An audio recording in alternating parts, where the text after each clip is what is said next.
America is set for a Trump-Biden rematch this November after the former ambassador Nikki Haley dropped out of the Republican primaries.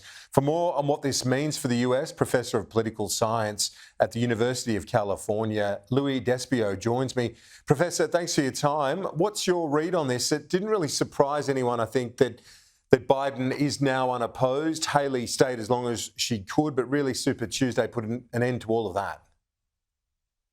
I think it'll help the American people and the candidates focus on the general election.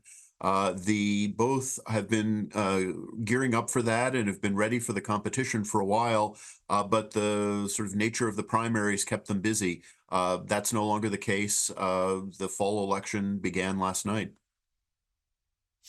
There is, it seems, a structural issue for both the presumptive candidates, that being Trump and Biden. Joe Biden has a percentage in these primaries where people were writing uncommitted, even though he really didn't have any credible alternative against him. So some doubts within the Democratic Party about him. And then you've got the Republicans, the never Trumpers. So both have this sort of structural block that they've got to try and navigate. Absolutely. It's a very unusual race in that both frontrunners got the nominations very early, but there's a segment in each of their parties that are dissatisfied with them as candidates and sort of can't believe that there will be another Trump versus Biden race. I think that's why a relatively early campaign like this will help in a sense, in that the American people will realize they're, at least for the time being, not going to have any other choices and will allow each candidate to try to overcome those challenges.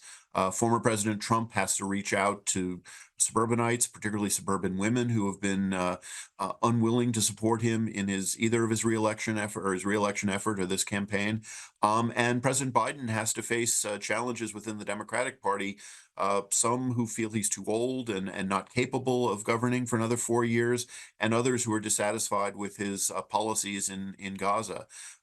So each faces a challenge, and there will be several months where they can sort that out.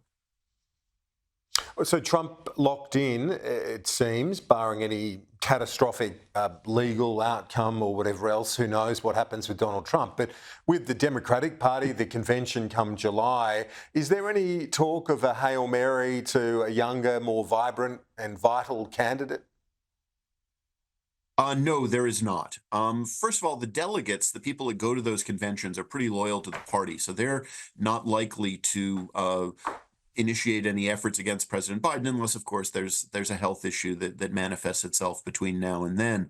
Um, I think another problem would be if somebody were selected, that would alienate a lot of people. I think there are a lot of young in terms of politics, Democrats, people in their 40s and 50s who would be very viable candidates, but they'd need to show their strengths on the campaign trail, and just randomly picking one of them, even if it's Vice President Harris, out of the blue, would anger many Democrats, and probably not generate a lot of support for that new candidate. So Democrats are pretty much stuck with President Biden.